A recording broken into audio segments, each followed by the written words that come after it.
在这红薯一毛一斤的80年代，你放着刚怀孕的皮包骨妻子不管，竟直接拿起猎枪上山打猎，只因你刚重生就被雷劈，不仅眼睛有了夜视能力，还能看见猎物血条。别人家都是3天饿9顿，你家却顿顿红烧肉吃到腻。此时你凭借复苏的记忆，找到家附近的小河流，看见河里密密麻麻的血条，你拿着土机沿着河岸的草丛就开始捞鱼。这需要快速的将土机插入水中，然后将土机从水里捞出，看到土机里有2条来不及逃跑的泥鳅，3条小拇指大小的西白。最让你意外的是，10几只活蹦乱跳的小河虾，虽然个头很小，只有半个小拇指大小，但是它的数量多，哪里的血条密集，就说明哪里的河鲜多。一土机下去总会有所收获。往复10几次之后，你的手臂就有些微微发酸。不过木桶已经有5、60只河虾，10几条小西白，7、8条泥鳅，还有2条2指粗的黄鸭叫。年轻就是好啊，捞了10几次才有点发酸的感觉。你感慨了一句，继续沿着河流往下游的河岸捞去。这种办法也就你一个人能用，其他人只能忙捞，收获和付出根本不成正比，完全就是浪费体力。你接着捞了半个多小时，感觉双臂都有些酸痛了，才收工上岸。不是你不想继续，而是你不放心顾书瑶一个人在家。木桶里已经有4、5斤小河虾，3、4斤小西白，1斤多的泥鳅。河里的泥鳅虽然瘦小，但是胜在没有什么土腥味，用酒糟煮上之后，下蟹面就可以煮成美味无比的泥鳅面。黄辣丁不多，只有小半斤的样子出来。半夜能有这样的收获，你已经很满足了。就靠着土机，没有使用其他工具，能有这么多渔获，全是你那双眼睛的功劳。你已经想好了，明天就上山砍些竹子回来，编一些地笼抛河里去。河里的河鲜可不少，随便下几个地笼就可以丰富一下餐桌。不过得半夜四下无人的时候去下才行。现在村里的人根本不知道地笼是什么，捕鱼基本靠钓，但是钓鱼可是一个技术活，村里没有几个人掌握。另外钓鱼要浪费很多时间，大家都被绑在田里头，根本腾不出那么多时间来钓鱼。在你的印象之中，只有下雨天会有几个老汉会披着蓑衣出门钓鱼，不过每次的收获也不多，导致大家对钓鱼的兴致都不高。归根结底还是河流太小，养不出什么大鱼，但是对于你来说已经足够了。鲫鱼的味道远胜那4大家鱼，如果就你一个人掌握捕鱼技巧的话，你们的餐桌就不会断了鱼这一道菜。但是一旦被人知道地笼和地笼的作用，那么人人都会下笼子，那个时候你就没有办法独享这些美味的河鲜了。反正上辈子村里的人没有捕鱼，日子也过不下去，这辈子就没有必要去改变。提溜着渔获，你哼着多年以后才会有人谱写的曲子，慢悠悠地朝着家中走去，蛙声之中混着零星的狗叫，偶尔还有一些孩童的哭闹。这个年代屋内都是昏暗的，更不要说是屋外了。刚刚到家，你就听到屋内传来顾书瑶的声音，记得把院门拴上。昨天刘婶说有黄皮子光顾他们家了，幸好被大黄给咬死了。你还没睡啊，孕妇应该早点休息。说着你放下手里的东西，把院门给拴上。邻居刘婶家的鸡你以前吃过，养得比别人家的要好。大黄也是条好狗，很有灵性，游手好闲的，你和他处得不错。我处理一下这些鱼，你赶紧去睡吧。小细白很多都死了，需要将它们的肠子挤出来，不然就会变质，导致肚子膨胀变得腥臭起来。在这个没有冰箱的年代，想要保鲜就得靠一口井了。只要把这些小鱼处理好，然后装到容器里，放到篮子中，掉到井里，就可以保鲜1、2天，问题不是很大。听到你要处理，顾书瑶愣了一下，拿过烛台。顾书瑶来到你身边，昏暗的烛光照亮了木桶，看到桶里翻了肚子的一堆西白，顾书瑶瞪大了眼睛，捞了这么多啊，得有几斤了吧？说完之后，他不由得吞咽了一下口水。家里已经好几个月没有见过荤腥了，大概有2、3斤吧，底下还有好东西。你咧嘴一笑，忍不住当了一回钓鱼佬，和自己的媳妇分享起今天晚上的收获。什么好东西？是黄鸭叫吗？顾书瑶没忍住你的诱惑，伸手就剥开了上面一层翻了肚皮的西白，看到木桶底下密集的小河虾，顾书瑶顿时欣喜不已，眼睛又明亮了几分。这么多河虾，那条小河里竟然还能有这么多小河虾。宝贝，家里还有面吗？这个时候的你是不顾家的，家里有啥你全然不知，只知道在外面浪荡，偶尔搞到一些钱，也被你和几个狐朋狗友霍霍。在你的印象中，从2人结婚之后，你就没再往家里拿过钱，也没管过家里的事情。如今回想起来，你都不知道自己那些年为什么如此。后来在一工地上遇到一算命的老哥，说你那些年走的是懵懂运，浑浑噩噩的，反正就挺玄乎的。家里有红薯粉，但不多，你要饿了我给你蒸几个红薯。顾书瑶没有瞒着你，只是觉得你有些反常。往常的时候你只管开口要喝，也不会问家里还有什么。你别动怀着孕呢，回屋躺着去。你连忙打断了他，黑灯瞎火的，万一摔倒了还得了。你今天是咋了？顾书瑶心里越发的不安起来，也没什么，做了一场荒唐梦，让我感慨良多，觉得自己不能这么稀里糊涂的过日子，应该做点正事，应该把你和肚子里的孩子都照顾好，担起一个男人应有的责任。以后家里的事情你就别操心了。我知道你一下子难以相信，慢慢看着就行。你不敢和顾书瑶说太多，但是也不能什么都不说，她的担心和不安你已经感受到了。顾书瑶的眼眶一下就红了起来，一时半会竟也不知如何接下话茬。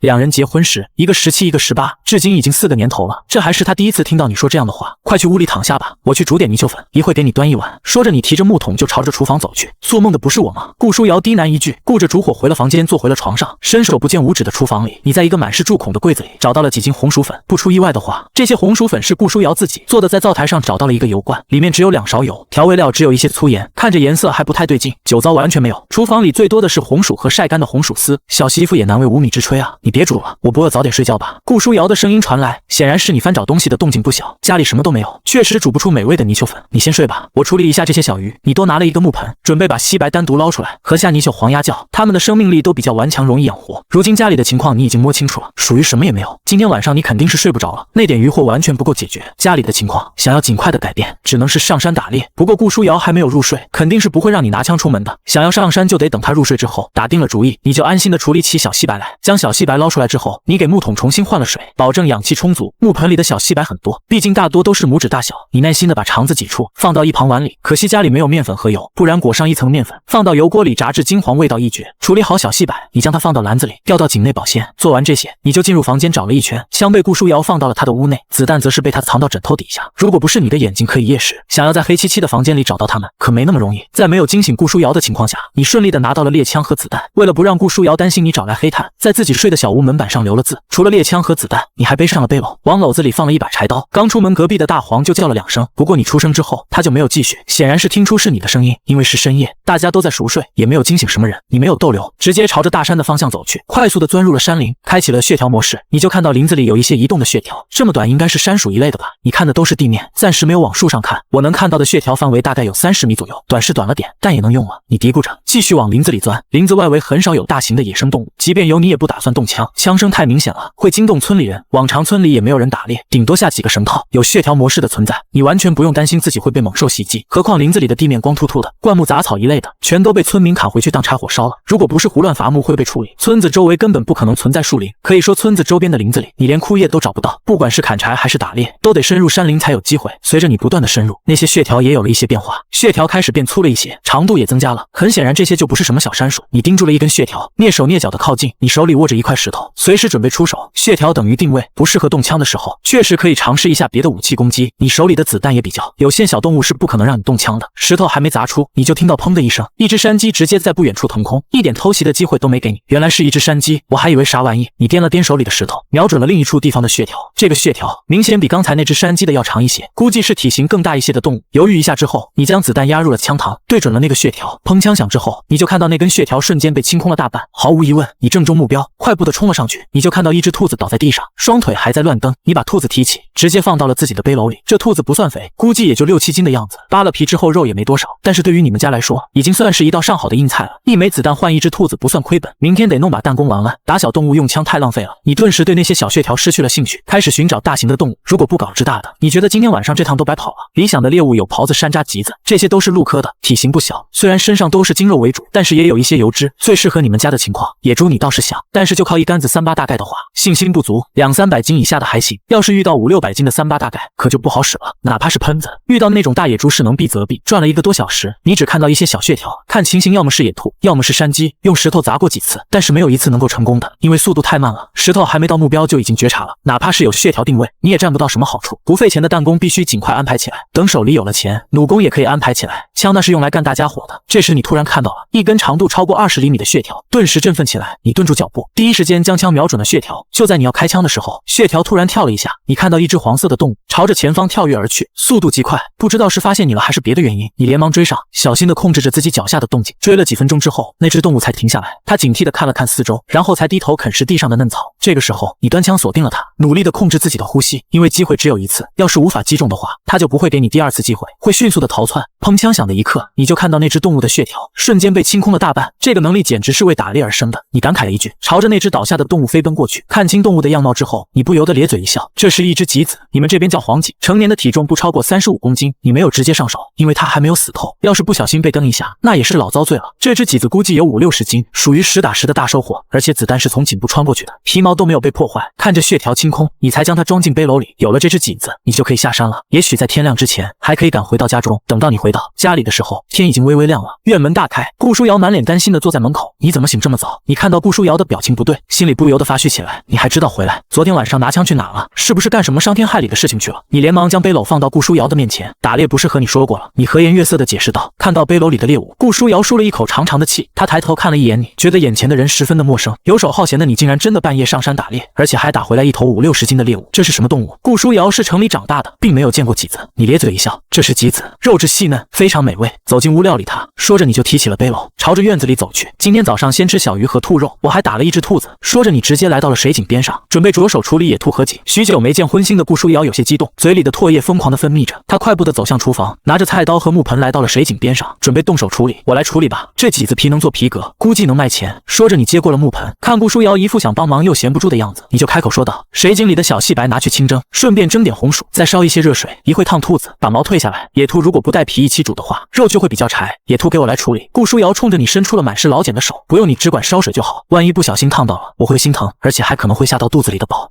顾书瑶听到你的话，脸上不由得一热，这样的贴心话，也就在两个人刚结婚的时候听过。看到顾书瑶脸上染了一层红霞，你一时竟吃了几秒，干嘛这样看我？我脸上有东西吗？你微微一笑，开口道没有，是因为你太好看了，不免有些看呆了。顾书瑶长得确实好看，长得有几分向后是一个叫李启红的女性，不过比她还要漂亮几分。你不知羞，不理你了。顾书瑶脸上的红霞更明显了，两个粉嫩的耳朵也完全被染红了，连水井里的小细白都忘拿了，快步的走向了厨房。我自己的老婆说几句实话，怎么就不知羞了？说着你开心的笑了起来，美滋滋的。你小心的用菜刀划开了几子的肚皮，小心的将它的皮剥下来，去而复返的。顾书瑶拿上了水井里的小细白，安排到锅里之后就没有从厨房出来了。剥好皮之后，你把几子身上所有的脂肪都割了下来，3、4斤的样子，估计还炼不出2斤油。不过你们家里非常缺油，有了这些己油，你就可以给顾书瑶施展一下厨艺，改善一下家里的伙食。这么多肥肉，刚刚提出1桶开水的顾书瑶看到你手里的肥油，眼睛不由一亮，因为家里实在是太缺油了，平时她煮饭都不舍得下油。她虽然怀孕了，但是并没有不能沾油的情况，是单纯的无油可放。还是野猪好啊，这起子都没啥油。说着你接过了盛着开水的木桶，把肥肉递给了顾书瑶。野猪可不兴打我，听说野猪比黑熊还厉害，你可不敢乱来。顾书瑶蹙着眉头，将担忧都写在了脸上。往日里你就是出了名的大胆，担心你脑子一热就上山打野猪了。放心，我惜命的很，家里有娇妻和待出生的双胞胎，我怎么舍得和野兽搏命？想搞野猪也不是非得动刀动枪，布置陷阱也可以。听到你说用陷阱的时候，顾书瑶才松了一口气。现在可以确定，你昨天晚上的梦肯定不简单，不然怎么会让你有这么大的变化？不仅下河摸鱼，还上山打猎，这些就算了，你还变得十分的贴心，这分明是结婚以前的你啊！结婚以前你可不是什么浪荡子，而是一个十分上进的大男孩，不知道有多少女孩对你芳心暗许，不然她岂能嫁给你？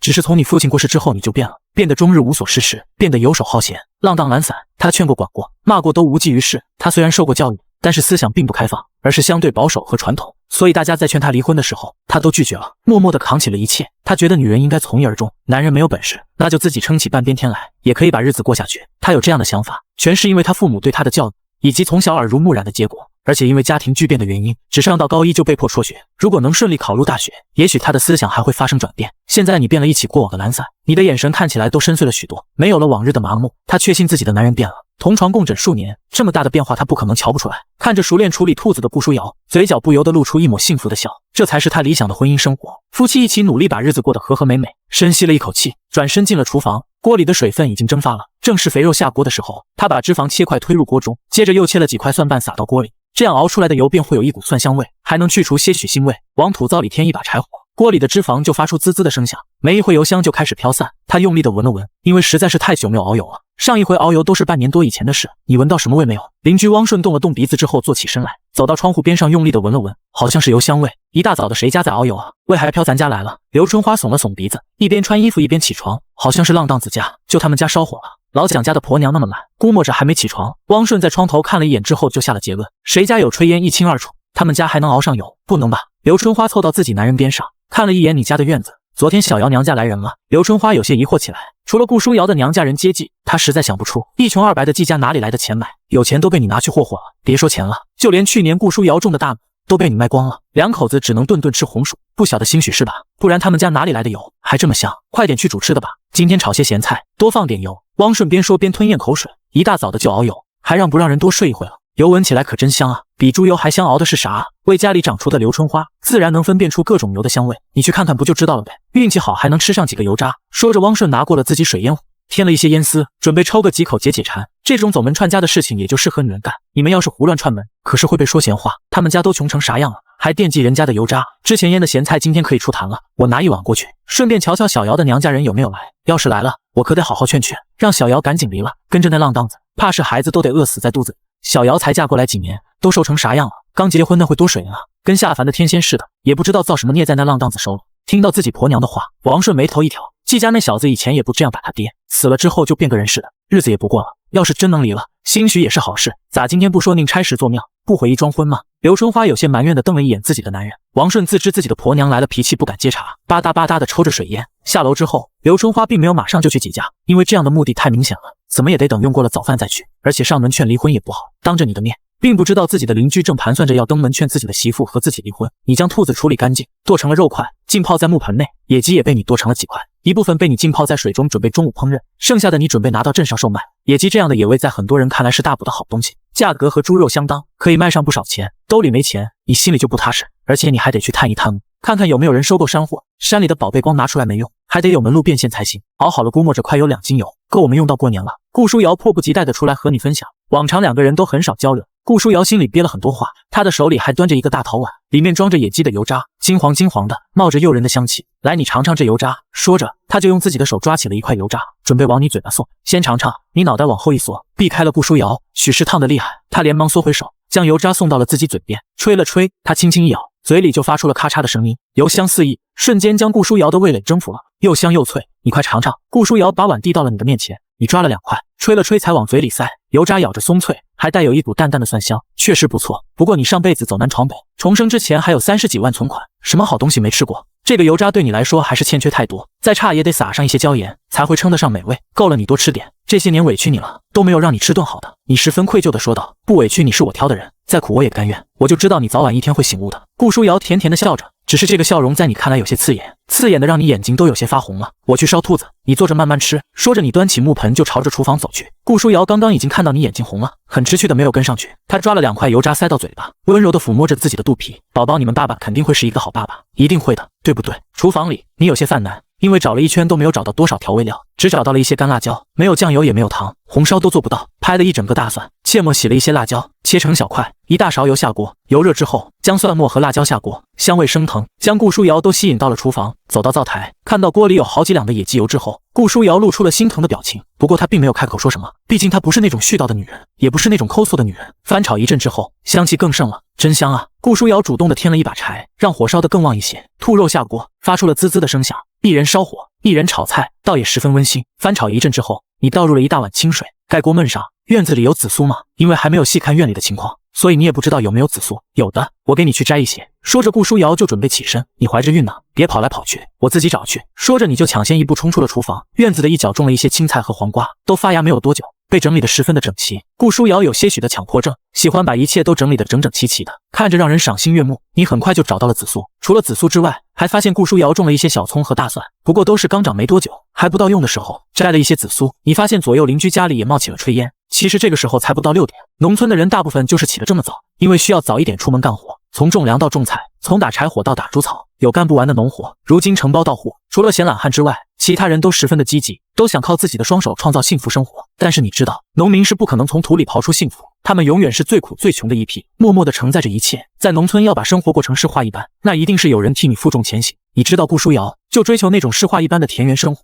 上辈子你看过李子柒的视频，视频里李子柒的那种生活就是顾书瑶想要的。推开门就是一个花香四溢、五彩缤纷的园子，这些你觉得都可以帮他慢慢实现。自己这老宅的院子太小了，承载不了太多的植物。你知道有一个好地方，上辈子还有人在那处地方发现了温泉，将其开发成了温泉山庄，赚得盆满钵满。现在它还是一片被人嫌弃的荒地，需要10几年之后才会有人发现它的价值，自己完全可以将它拿下，打造成属于自己和顾书瑶的私人庄园。想到这里，你嘴角就浮现出一抹幸福的微笑，缓步地走回了厨房。锅里的香味已经飘散开来，微微有些呛人。隔壁汪家的5口人已经坐上了桌子，每人1碗，混杂着大半地瓜米饭，2道青菜，1碗咸菜。这条件是村里比较普遍的吃法。还有2个水煮蛋，这是给2个种地的汪顺和汪宝吃的，其他人可没这个待遇，而且也不是每天都有，一般是隔2、3天才有。妈，什么味这么香啊？是不是有什么东西还没上桌啊？对啊，是煮肉了吗？我好像闻到肉香了，闻着香辣香辣的，肯定很好吃吧？汪顺皱了皱眉头，用自己的水烟壶在桌子上敲了敲，那是隔壁飘来的。吃饭？爸，不能吧？咱隔壁是那长哥家，他们家能吃得起肉。就是啊，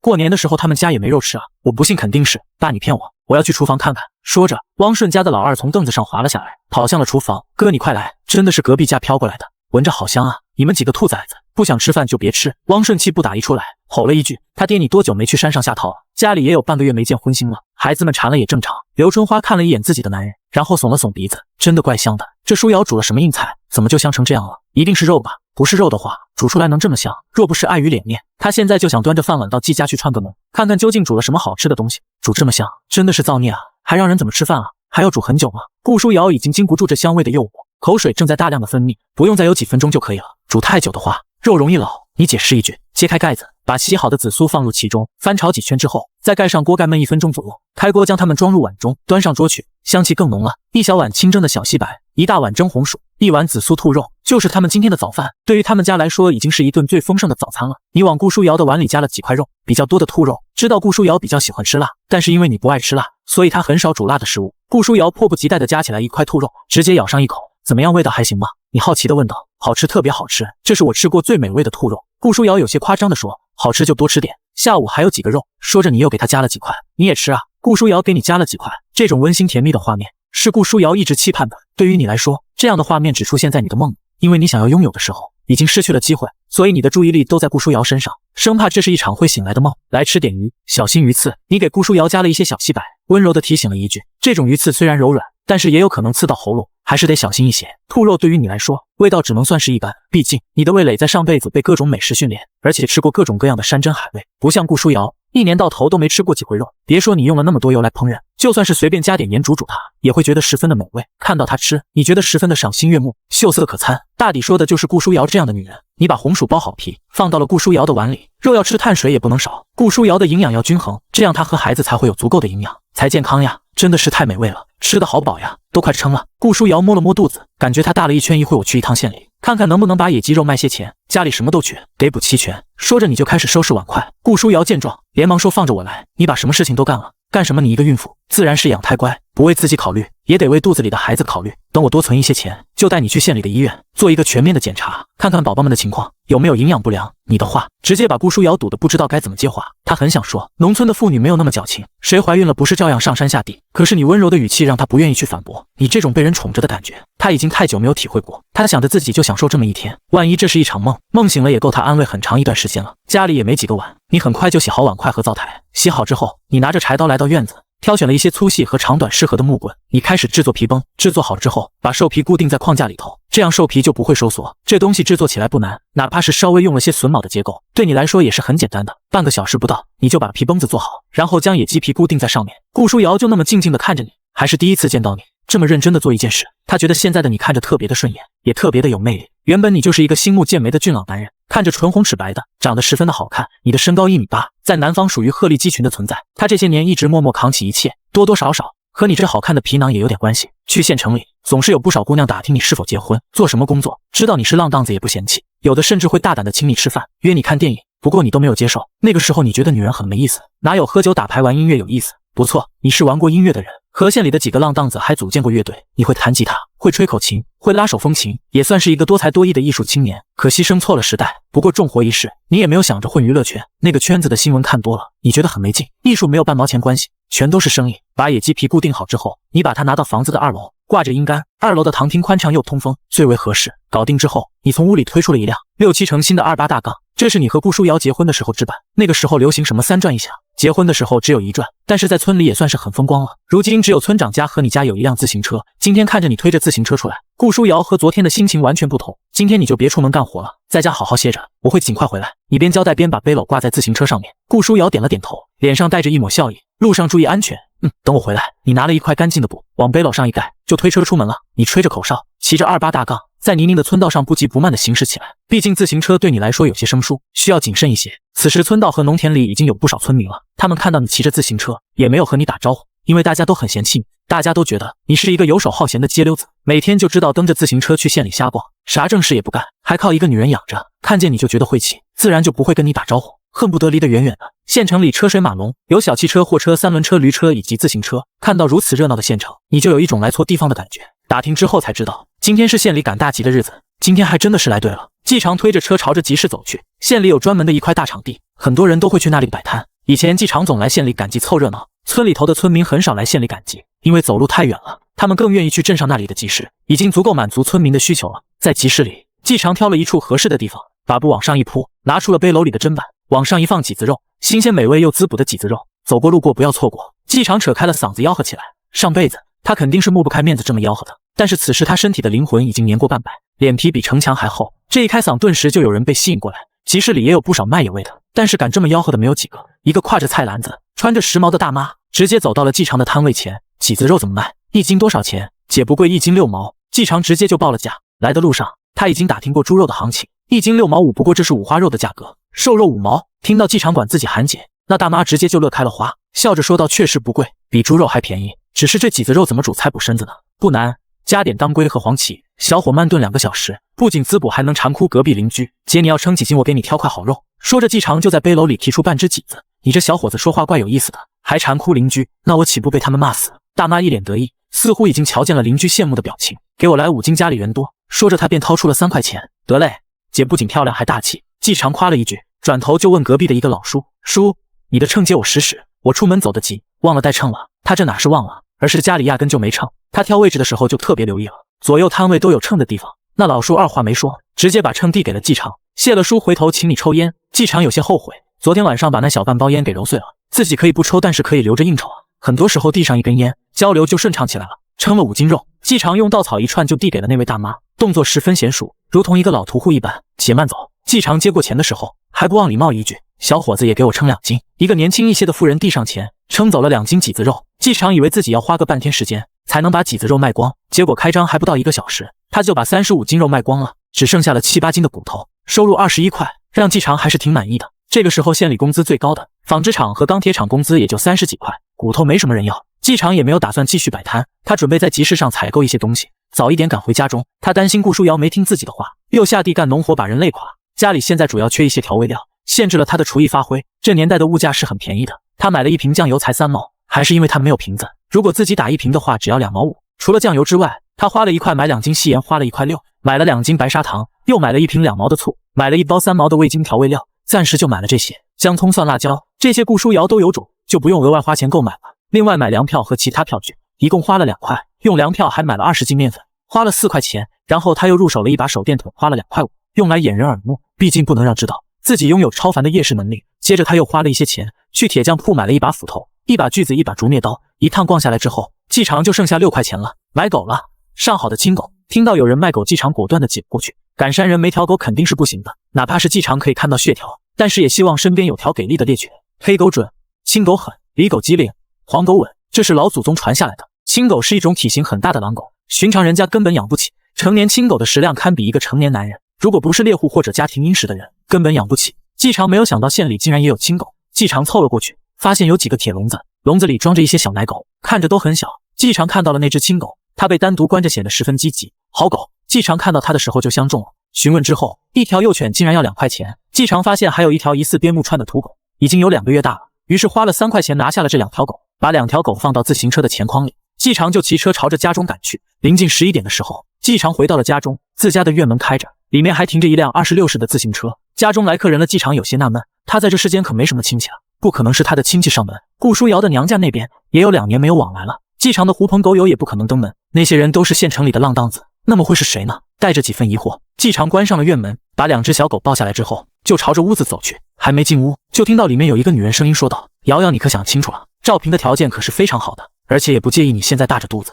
只要你跟那浪荡子离婚，他马上就可以娶你。”季常停住了脚步，皱了皱眉头。现在他知道是谁了，苏珊珊，和顾书瑶关系很好的闺蜜，偶尔会给顾书瑶送一些吃的。上辈子他也没少关照顾书瑶，但是也没少劝顾书瑶和季常离婚，只是顾书瑶一直都不同意离婚。对于这个苏珊珊，季常还真的没有办法直接把人撵走。正当他准备转身的时候，季常就听到了顾书瑶的声音，让他停住了脚步。够了，珊珊，我已经和你说过了，我是不会和季常离婚的，不管他是什么样的人，不管他变成什么样，都是我顾书瑶的丈夫，都是我的男人，我这辈子只会嫁一次。听到自己媳妇的回答，季常的嘴角不由得浮出一抹笑意，自己是什么逆天好运，能够娶回来一个这么傻的女人啊！瑶瑶，我真是受够你了，也不知道你的书都念到哪里去了，还有没有自我人格了？我们女人不是男人的附属品。苏珊珊恨铁不成钢地说道。对，我们不是他们的附属品，所以我为什么要改嫁呢？我要是离婚了，也绝对不会再结婚，没有男人又不是活不下去，为什么要改嫁？季常没有想到自己的媳妇思想竟然这么先进。算了，我不管你了，以后不劝你了，你爱怎么就怎么样吧。话音刚落，没一会儿，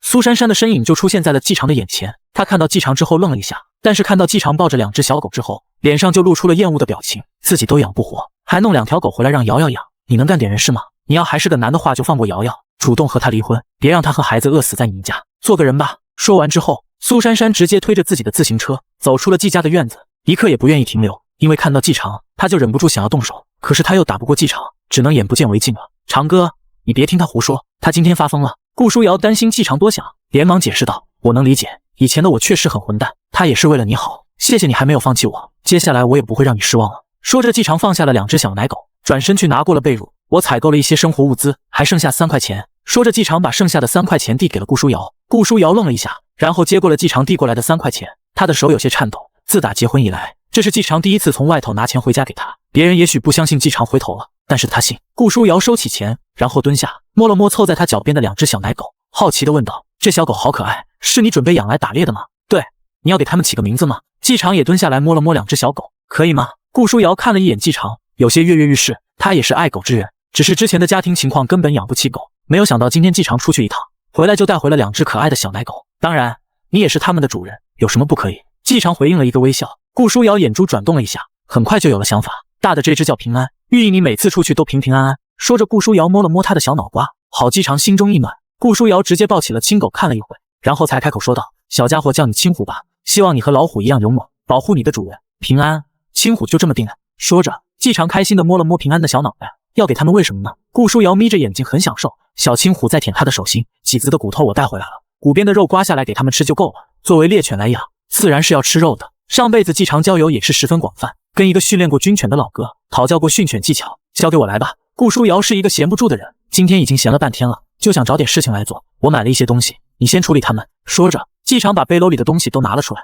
顾书瑶并没有说季常浪费之类的话，反而觉得很开心。这些东西如果不是一个顾家的男人，根本不会主动去买。在花钱这一方面，他觉得只要不是铺张浪费，有钱就可以花，而且这钱是季常赚的，他怎么花都没有问题。季常和他一道把那些东西都整理好，摆在厨房里适合的位置。老婆，你去刘婶家买点酒糟和料酒吧，下午我给你煮泥鳅面和红烧麂子肉。顾书瑶点了点头，说道：“要多少？料酒来个1-2斤吧，酒糟1小碗就够了。”考虑到顾书瑶是一个孕妇，酒糟和料酒能少吃就尽量少吃，免得影响到腹中的胎。行，那我知道了。说着，顾书瑶找出了一个小酒瓶，再拿上一个小碗，就准备去汪家买酒。这个时候，季常取出了2斤面粉，往面粉里加了一些盐水，加了2勺油，然后就开始和面。加盐和猪油可以提升劲道，如果不是家里没有鸡蛋，季常还想加个鸡蛋进去，这样会让手工拉面的味道变得更好。将面团揉了10几分钟之后，季常将它放置在盆里，盖上纱布。面团需要醒半个小时，这个时间季常刚好可以去砍根竹子回来编地笼。2只小奶狗在院子里啃麂子的骨头，季常就没有去招惹他们。顾书瑶没有回来，肯定是被隔壁的刘婶拉着唠嗑了。季常知道自己的媳妇在村里很受邻里欢迎，在村里的口碑也极好，很多人喜欢找她聊天。可惜往常的顾书瑶忙得脚不沾地的，根本没有多少时间闲聊。今天主动送到刘春花跟前，她肯定不会放过这样的机会，所以季常都没有和她打招呼，直接就朝着后山走去。他们家有自己的竹林，走7、8分钟就能到。钻入竹林，季常就看到一些竹子上有些小血点，竟然还有血点，稀奇啊，是虫子吗？出于好奇，季常靠近看了一眼，竟然是竹蛹，好东西啊！季常没有想到自家的竹林里竟然有罕见的竹蛹，口水不由得分泌起来。不过他没有马上就劈开竹节抓竹蛹，他还不知道顾书瑶敢不敢吃这东西，准备回去问问再行动。挑选了一根好竹之后，季常直接将它砍下，剔除了竹枝之后，就将它扛回去。你怎么去砍竹子了？顾书瑶很好奇，季常竟然砍了一根竹子回来，来煮什么美食吗？下午我准备编点东西，这样就可以保证我们家里每天都有鱼有虾。继续解释了一句，把竹子扔到了地上。每天都有鱼有虾，这是什么神仙日子？不过顾书瑶更好奇的是，季常是什么时候学会用竹子编东西的？以前没听说他有掌握这门手艺啊。刘婶没收我钱，我给钱他还把我骂了一顿，所以我想拿点麂子肉给刘婶家。说完之后，他看了一眼季常，可以啊，等煮好了送1碗过去吧。他们家估计处理不好麂子肉。季常担心隔壁刘婶对自己的媳妇多有照顾，偶尔还会给他们家送些菜之类的，回馈一些也合情合理。好，顾书瑶松了一口气，因为刘春花也整天劝自己季常离婚，她担心季常心有怨气。季常趁着面还没有醒好，拿起新买的篾刀就将竹子剖开，当着顾书瑶的面将竹子剖成了10几份。你真的会编竹子？顾书瑶看着季常娴熟的动作，不由得诧异起来。跟人家学过，你也知道我学东西很快，这些年在外面浪荡不假，但是我也学了不少手艺。反正顾书瑶也不知道季常在外面究竟干些什么，所以季常可以把很多事情都说是自己这些年学来的。你学东西确实很快，很多东西一学就会了，这一点顾书瑶不否认，因为他们是初中的同班同学，对彼此都比较了解。当初季常就是凭借这点吸引了同班里比他小2岁的顾书瑶，最终顺利摘走了他这朵曾经的校花。季常得意一笑，放下篾刀，把浸泡着麂子肉的木桶提回了厨房，检查了一下面团的状态。季常就让顾书瑶烧上热水，先将麂子肉焯一下水，先把它煮了。在等烧水的时候，季常切好了姜蒜，调好了红烧的汤料，顾书瑶负责烧火，顺便偷师。以前季常的厨艺就比他好，比他擅长做这些事情。季常看出来之后，就开口指点道：焯水的时候需要放一些料酒和姜片，可以去除腥味。煮出血沫之后，就可以将肉捞起，然后用清水冲洗干净。现在等锅热下油。看到季常下了一勺油，顾书瑶略显心疼，不过并没有开口说季常浪费一类的话。油热之后，把姜蒜下锅爆至金黄，然后放入2勺糖，直接炒出糖色。炒出糖色之后，将肉下锅翻炒，翻炒一会儿，香味就开始飘散开来。接下来将调好的酱油、料酒等下锅焖煮半个小时，然后就能馋哭邻居了。说着，季常就盖上了锅盖。听到季常说馋哭邻居，顾书瑶不由被逗乐了，微微一笑。季常打去完之后，就去接着揉面，揉的越多面就越劲道。揉好面之后，季常就将它擀成面皮，切成面条。锅里的香气已经飘出了厨房，飘向了隔壁。隔壁汪家，今天的浪荡子家是什么情况？早上煮好东西就算了，中午还煮啊？说完之后，汪顺抽了一口水烟，有些幽怨地看了一眼季常家的烟囱，是小瑶的姐妹来看他了。刚刚小瑶还来我们家买酒喝酒糟，被我骂了一顿。1点酒跟酒糟哪能收他钱啊？刘春花八卦了一句，听到自己婆子的念叨，汪顺点了点头，说道：那可不，以前老纪可没少关照我，1点酒和糟都收钱，那是会被人戳脊梁骨。都怪这浪荡子不争气，老纪多本事一个人啊。听着自家男人的吐槽，刘春花也叹息一句，希望小瑶把孩子生下来之后，那浪荡子能收收心吧，不然那日子更要命啊。爹娘，常哥家里煮什么那么香？汪家17岁的长子汪宝吸了吸鼻子，很想爬墙头去看看究竟。爹，你啥时候带我上山去下套子？我想吃肉了，常哥家肯定是煮肉了，煮得这么香。汪宝吞咽着口水，田里的活都干不完，有什么时间上山？等下雨了再说。说完之后，汪顺吧嗒吧嗒的抽着水烟，肉他也想吃啊，但是为了过2年给老大娶一门媳妇，家里只能缩衣节食。结果这老大还一脸幽怨，不孝子，得找时间抽一顿了。吃饭，吃完赶紧下田。说着，汪顺敲了敲水烟壶，这还怎么吃得下？家里的饭菜闻起来一点味都没有。汪宝嘟囔了一句，恨不得端着饭碗上季常家里，不吃饿着。我吃。汪顺气不打一处来，踢了一下门槛。他终究还是舍不得踢大儿子，万一踢了，下午大儿子找借口不跟着一起下田，累的就是自己一个人了。傻子才不吃，我今天要多吃半碗。说着，汪宝就愤愤不平地上桌，准备化愤怒为食量。吃到一半的时候，外面传来了顾书瑶的声音：刘婶，汪叔吃饭了。刘春花赶紧放下碗筷走了出去。今天顾书瑶接连上门，她觉得很不对劲，她有些担心，是不是昨天晚上季常开始动手打顾书瑶了？以前季常虽然浪荡，但是从来不会对顾书瑶动手，要是动手了拼了脸不要，他也得让顾书瑶离了。婶，我家那口子煮了一些麂子肉，煮太多了，拿些过来，你们帮忙吃一些，不然坏了就可惜了。说着，顾书瑶把一个大碗递给了刘春花。啊，那浪荡子又开始败家了。刘春花想到了刚结婚那会儿季常的表现，眉头皱得更紧了。没有，昨天夜里他捡了一只受伤的麂子，拿县里卖了一些，没败家，剩下的都煮了，我们2口子吃不下。顾书瑶解释道，并没说这麂子是季常昨天晚上连夜打的，因为没人会相信季常会半夜去打猎，还不如说他捡的更有说服力，而且说捡的也更容易让人接受。这碗肉捡的，那运气真不错，还知道拿去卖钱给你，还算长进了一些。这也太大碗了，咋好意思呢？刘春花听说是捡的，就没有那么抗拒了。没事，家里还很多呢，我们吃不完也是浪费。婶，我先回去了，常哥还在等我回去煮面。丢下一句话之后，顾书瑶扭头就走了。妈，什么东西这么香啊？快给我看看。她听到汪宝激动的声音，嘴角不由得浮出一抹微笑，想起了季常那句馋哭邻居的话来。顾书瑶回来的时候，季常已经开始煮泥鳅面了。泥鳅被称作鱼中的人参，具有滋阴壮阳补气血的作用，而用红糟煨制成的泥鳅面不但好吃，还能治疗痔疮浮肿等。之前季常就将大蒜红糟泥鳅加入小锅之中，小火慢炖有10几分钟。此时他在锅里下重油，将自己种的大蒜、芹菜、蒜苗、姜丝笋干入锅炒香，接着将炖好的泥鳅酒糟汤倒入锅中，加水，香气四溢，朝着刚刚进屋的顾书瑶直扑而去。好香，怎么比红烧麂子肉还香啊？这种泥鳅面不是属于这个地方的煮法，这边的人也很少吃泥鳅，因为有一股土腥味，需要重油重料煮才会好吃。回来的刚好，可以准备吃饭了。说着，季常把过水的面条下锅，倒入正在沸腾的泥鳅红糟汤之中。面之所以劲道，大火煮好之后一定要过下冷水，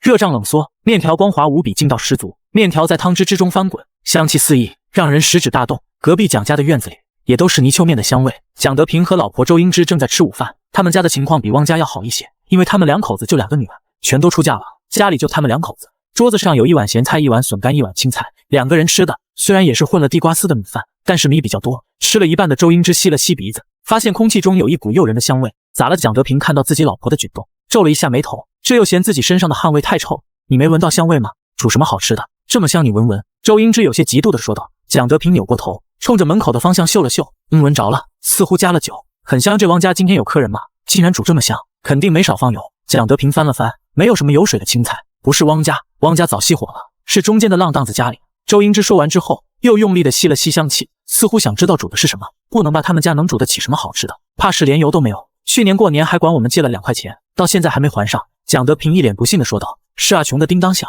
煮什么东西这么香啊？你说是不是那浪荡子偷了什么肉啊？”周英之恶意揣测道：“那不能，老季家的孩子虽然浪荡，但是从来不干偷鸡摸狗的事情，他清高着呢，怎么会干这种事？你可别乱说，更别在外面瞎说，不然他可得找你拼命。”蒋德平呵斥了一句：“有些话可以说，但是有些话是万万不能的。”周英之点了点头，脸上有些尴尬地说道：“我是那种乱嚼舌根的人吗？不就是觉得他们家穷的叮当响，不可能吃得起好东西吗？那钱你也不说催催，要不我现在过去探探。”周英之感觉有东西一直在挠自己，让他迫切地想知道究竟是什么东西，这么香，闻着也不像肉味。得了吧，你探什么探？这个时候往上凑，不是明摆着上门讨吃吗？你丢得起这个人，我可丢不起。赶紧吃饭，吃完还要跟我去打猪草呢，别成天就让我一个人干活。说着，蒋德平夹了一筷子咸菜，被自己男人一说，周英之幽怨地翻了一个白眼，默默地扒拉了2口饭，觉得有些难以下咽。造孽啊，好好的煮这么香干嘛？还让不让人安心吃饭了？心里吐槽了一句。周英之狠狠地咀嚼起饭来。季常并不知道自己煮的泥鳅面差点让蒋家的老2口吵起来。他见手擀面熟了之后就装碗上桌，今天中午就这样了，将就着吃一点吧。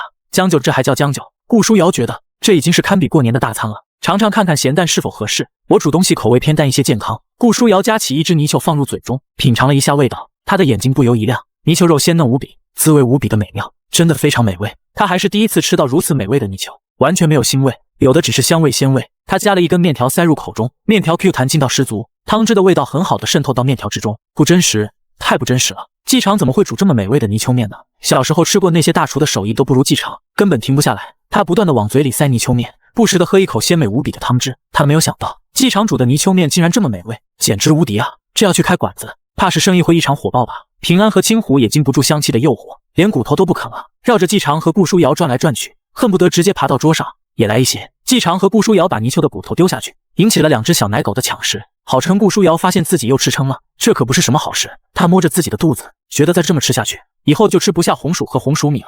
吃完饭，季常就去处理竹子了。今天他下午的目的就一个，那就是编地笼。有了地笼，今天晚上就不用自己捞了。你去睡一会儿吧，昨天晚上到现在就没睡觉。我知道你已经改变了，不用这样虐待自己。上辈子季常是不听劝的，这辈子他听。好，我听媳妇的。不过刚吃完也不适合休息，1个小时后我就去。于是他用1个小时的时间，将那些竹条弄成一根根薄薄的竹篾。如果不是亲眼所见，顾书瑶真的很难相信这些都是竹篾，都是季常一根一根剖出来的。然后他就去睡午觉，睡觉之前还不忘叮嘱顾书瑶在家休息养胎。这一睡，季常直接睡到了5点多，睡了近4个小时，季常就满血复活了。他发现自己重生之后，身体有了一些明显的变化，似乎有使不完的精力。顾书瑶没在家中，2只小奶狗也不在，估计是在家闲不住，又去田里干活了。季常没有出门寻找，而是在院子里编起了地笼。用竹篾编地笼并不难，季常不需要很密集的笼子，小鱼他已经看不上了。临近6点，顾书瑶才扛着一把锄头，带着2只小狗回到家中。我就去除了一下菜地的草，不累，还不到1个小时。顾书瑶担心季常生气，主动坦白了。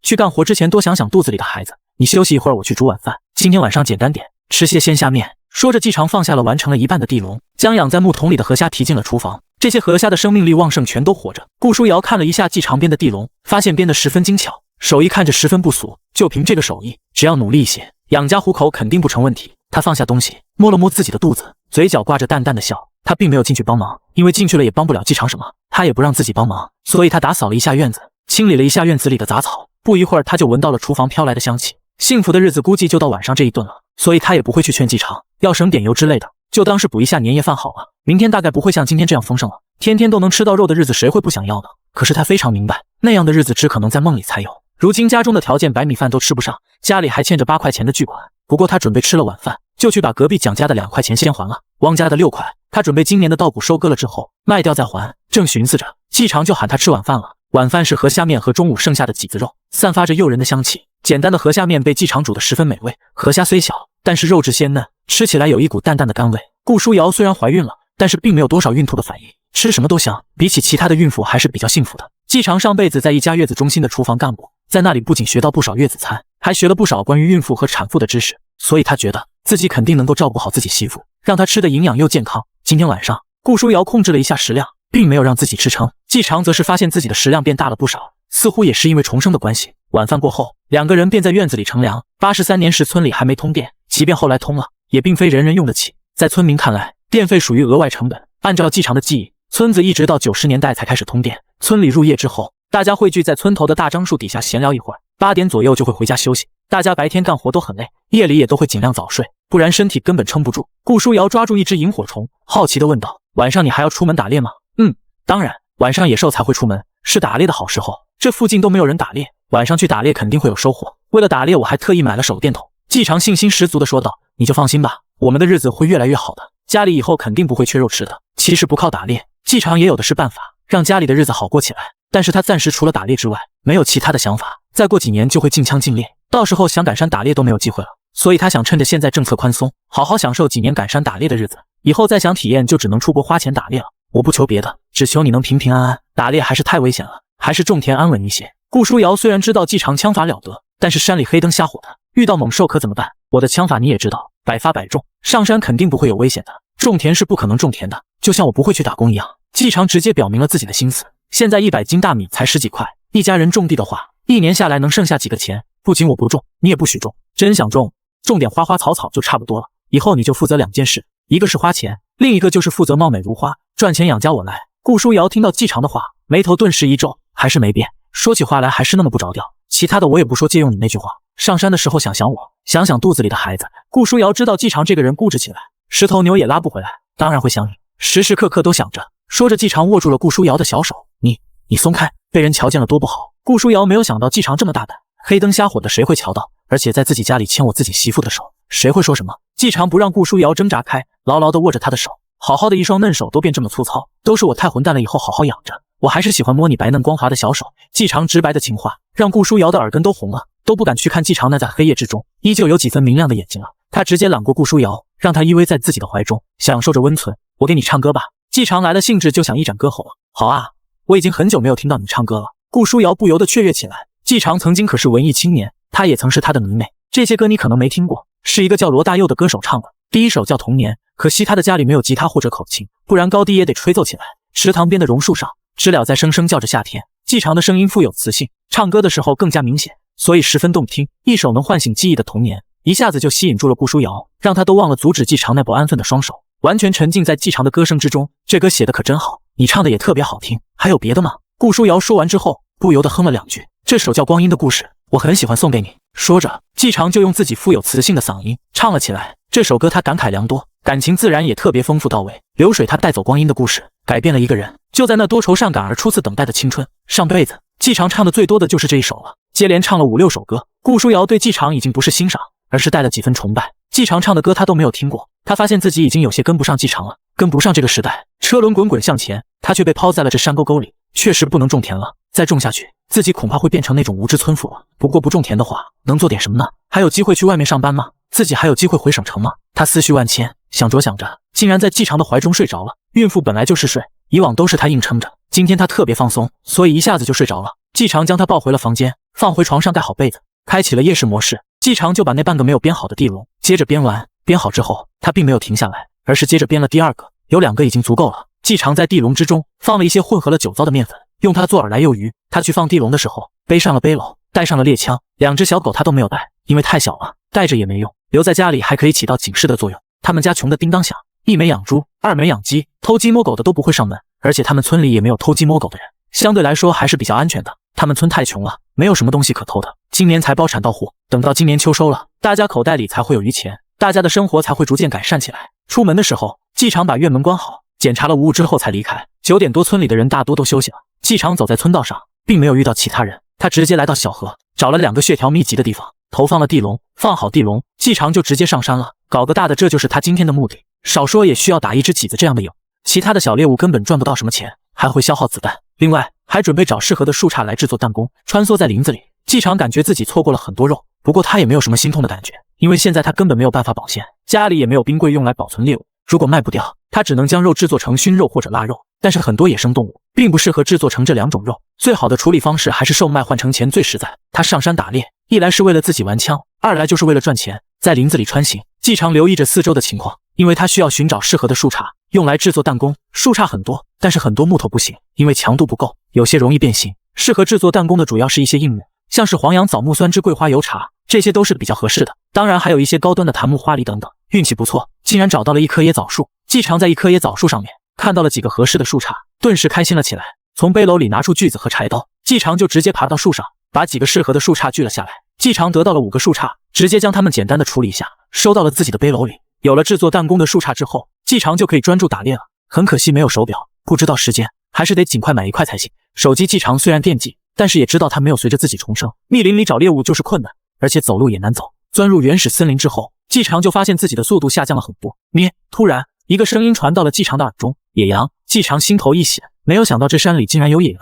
这种野山羊肯定不是纯种野生的，大概率是家养的。山羊逃走之后，在山林里生存下来的，不太可能是野羚羊一类的，因为这一带就没有羚羊。他想起来自己小时候，生产队养过50-60只黑羊，有一天夜里被几只豹子袭击了羊圈，那个时候就逃走了30几只羊。整个生产队的人上山找了3天，才找回12只，剩下的就不知所踪了。他觉得这叫唤的野山羊很可能就是那些黑羊的后代。顺着声音，季常快速的靠近，他发现自己的听力也变敏锐，听声辨位的能力还挺不错的。几分钟之后，季常看到了6到20厘米左右的血条，他遇到了野羊群，竟然有6只羊，其中2只应该是小羊，因为它们的血条只有10几厘米，他们并没有发现季常，还在林地里吃草。季常直接端起枪，瞄准了其中一只血条最长的，调整了一下呼吸之后，季常直接扣动了扳机，砰！枪响之后，季常移动枪口，追逐着那些血条，再次锁定一根血条。季常又一次扣动扳机，血条就是最好的定位器。第2枪再次命中，让季常心头一喜，接着朝着剩下的羊瞄去。不过他们快速从季常的视野中消失，20米的距离对于这些野羊来说，也就是一眨眼的距离。季常收起来自己的38大盖，朝着被自己击中的野羊走去。一只被季常直接爆头，已经彻底死亡了。另外一只4肢还在乱蹬，血条还没有彻底清空。季常走到那只被爆头的山羊面前，一股羊膻味扑面而来。这只野黑羊和家养的略有不同，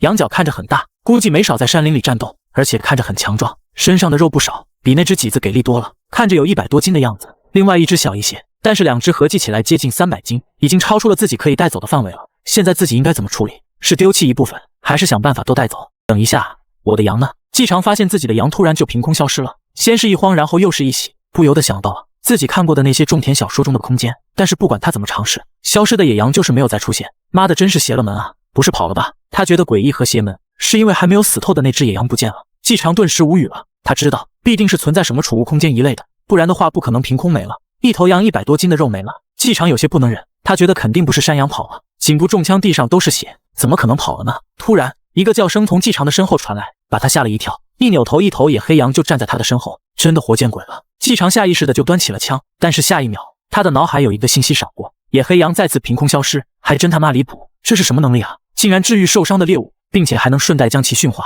去掉野性。念头一动，消失的野黑羊又一次出现了，这能力也太强了，这惊喜太给力了！难道我是获得了一个狩猎游戏的功能吗？这个时候，一些信息涌入了他的脑海之中，让对自己的狩猎空间有了全面的了解。季常对于自己的能力有些震惊，这和他以往看过的那种拥有什么灵田空间的小说里描述的都不同。这是一个狩猎空间，只能存放季常猎杀的动物，以及绑定的猎枪和猎弓等有限的狩猎工具，无法存放其他的任何东西。死去的猎物是无法复活，但是重伤的却可以治愈，并且除去野性，让猎物变得温顺，变得适合圈养。另外，狩猎空间还显示一个数字，目前显示的是2，他感觉应该是可以再治愈2只动物。他推测这个字数和他猎杀的大型猎物有关，是或不是很快就可以推测出来。有了这狩猎空间，季常就可以将自己的猎物收入其中，不用担心猎物太重拿不回去了，完美的解决了他的忧虑。这个狩猎空间还有杀菌消毒以及处理寄生虫的作用，只要猎物放置到里面，10分钟之后，寄生虫各种病毒一类的都会被杀死。这个作用季常觉得非常牛逼，这样他就可以安心的让顾书瑶吃自己打回来的猎物了。念头一起，地上另一只被季常打死的野黑羊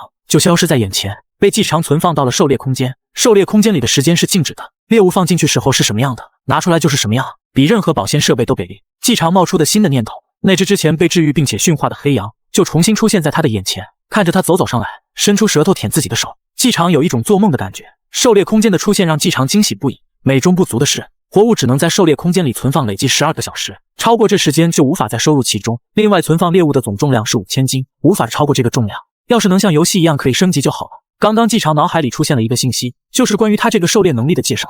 狩猎空间，狩猎之眼，他已经得到完整的能力，不会再有其他的能力出现了。你可以说它是一种异能，也可以说它是一种系统。总之，它就这些能力了。能不能升级没有任何提及，也许可以，也许不行。至于季常，身体上面诸如力量变强、听觉加强一类的，都是重生带来的效果。具体如何，这个狩猎能力也没有给出解释，需要他自行去探索发现了。这还是一头母羊啊，好像还怀孕了。季常发现母羊的肚子内有一个血体，应该是一个正在被孕育的生命。活羊可比死羊更有价值啊！刚好家里有一个废弃的猪圈，可以暂时用来关这只野黑羊。说着，季常摸了摸他的脑袋，将他收到了自己的狩猎空间里去，让他跟着自己回去是不现实的。虽然被驯服了，但是不可能让他变成充满灵性的野黑羊。也不可能提高他的智商，看看能不能追上其他的野黑羊，然后把你们一锅端了。季常端着38大盖，沿着野黑羊逃窜的方向追踪起来。狩猎空间总共可以存放5000斤的猎物，所以把这些野黑羊一锅端了也完全没有问题，不用担心拿不回去。有了它以后，季常就可以疯狂的打猎了。狩猎空间可以存放绑定的猎枪、猎弓、猎刀等打猎工具，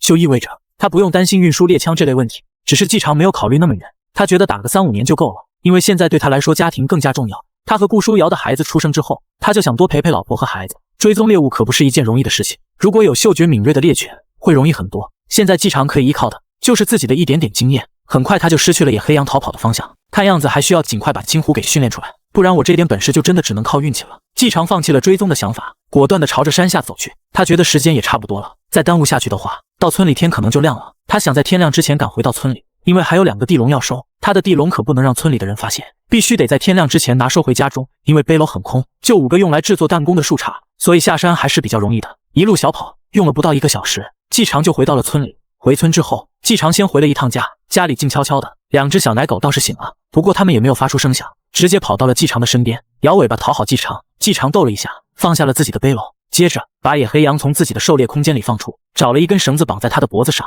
废弃猪圈那边还需要整理一番才能使用，没有办法连夜就把这只野黑羊关到里面。野山羊叫唤了一声，2只小奶狗顿时对着它叫唤了起来，一下子让院子里热闹了起来。须别叫了，季常连忙去安抚2只小奶狗，它们持续吠下去的话，就会让野黑羊不安，让它接连叫唤。长哥，是你回来了吗？屋子里亮起了烛光，顾书瑶已经被吵醒了。回来了，在山上带到了1只野黑羊。季常打开了手电筒，野黑羊。顾书瑶听到季常的收获，加快了脚步，连忙从房间里出来，走到了院中。季常的手电筒打在野黑羊的身上，他看着十分不安，试图挣脱掉脖子上的绳子，逃之夭夭。虽然被狩猎空间驯服，也幸没了，但是他依旧有保护自己的本能，遇到陌生人自然就想要逃走。山上竟然还有这种野山羊。顾书瑶看到黑羊的时候，顿时惊讶起来。他没有想到今天晚上季常竟然抓了1只野黑羊回来。我小时候生产队养的野黑羊跑山上去了，正常山上是不可能有这种野黑羊的。季常解释道。后来我们这边的黑羊得了羊瘟，全都没了，附近就没有这个品种的黑羊了，都是其他地方引进的山羊了。顾书瑶走到季常边上，抓住了他的手臂，似乎有些担心黑羊发疯了，冲过来伤到肚子里的孩子。那边还有一个猪圈，你赶紧把它关进去，免得它跑了。一头这么大的活羊，那可是很值钱的，它现在俨然就是家里最值钱的东西了。顾书瑶自然不能让它给逃了。好，你在这里帮我照着，我把它赶进去。说着，季常把手电筒递给了自己的老婆。季常靠近之后，野黑羊就逐渐安静下来，把猪圈的挡板从卡槽里一块块取出来。季常就把黑羊赶到猪圈之中，然后他把挡板重新沿着卡槽放回去，将山羊拦在了里头。这个猪圈是季常父亲的手艺，荒废了多年，依旧可以使用。好了，把它关好了，你赶紧去休息吧，我还得出去一趟。趁着天亮之前，把地笼从河里拿回来，免得被人发现我捕鱼的手段。虽然顾书瑶满心好奇季常是如何抓住那野山羊，又是如何将它带回来的，但是他没有在这个时候追问，而是把手电筒递给了季常。注意点安全，我等你回来。行，半个小时之内回来。说着，季常提起了一个水桶，打着手电筒就出门了。2只小奶狗抬头看了看季常，并没有跟着出去，而是围在顾书瑶的脚边，讨好的摇尾巴。季常快步朝着河边走去，几分钟之后就到了第1个地笼的位置。地笼还在，他抽出插在岸边的竹竿，上面绑着绳子，连接在地笼上。里面的鱼不少，因为密密麻麻的血条堆积在一起，看起来是一大块的红色，而且拉起来也非常沉。离开水面的时候，可以听到里面噼里啪啦的声音，动静极大。打开地笼后面的活动挡板，季常将鱼货全都倒入了水桶之中，竟然还有辣条小水蛇，拿回去给2只小奶狗吃刚好。将它抓出，用力一扯就将它的骨头拉断了。然后他扫了一眼桶里的鱼货，季常发现里面除了细白条之外，竟然还有一些野生鲫鱼。好东西啊！季常还是第一次知道家乡的河里有鲫鱼，这个时候还很少使用农药，所以河里的各种鱼类还比较多。等过了几十年，就很难在河里看到河虾和细白鱼和小花鱼了，都已经被农药毒死了。除了鲫鱼之外，还有泥鳅、细白鱼、小石斑、桃花鱼、泥鳅、河蟹、河虾，品种十分丰富，一共有7、8斤的样子，收获远超季常的预料。接着季常去回收了第2个地笼，第2个地笼里并没有出现辣条，但是收获有10来斤，把水桶都装得满满当当的，大丰收了。2个地笼里的鱼货合计有30斤，绝对的大丰收了。他尝试把鱼收到自己的狩猎空间，结果失败了，只好提着水桶和2个地笼，连忙朝着家的方向飞奔起来。季常到家的时候，顾书瑶正在逗2只小奶狗。家里有其他的水桶吗？好像有一个大酒缸，是不是？季常冲入家门，就连忙询问。有一个酒缸在储藏间。顾书瑶连忙说道，他知道肯定是收获很多，所以季常才会这么问。季常把东西放下，将手电筒递给了顾书瑶，径直冲入了1楼的储藏间。不一会儿，季常就把大酒缸从里面扛出来，放到水井边上。怎么会有这么多鱼啊？这也太多了吧！顾书瑶用手电筒照着水桶，酒缸已经荒废多年，里面都没有什么酒味了。清洗一下之后，季常把它搬到屋檐之下，往里面打了几桶水，接着夫妻二人就把活鱼往缸里面抓。这么多鱼一下子也吃不完，能养着就先养着，想吃了就可以随便捞。这也太多鱼了，而且还有这么大的鱼啊！这是鲫鱼吧？不是水库里才有的吗？顾书瑶拿着一条接近半斤的土鲫，满脸不可思议。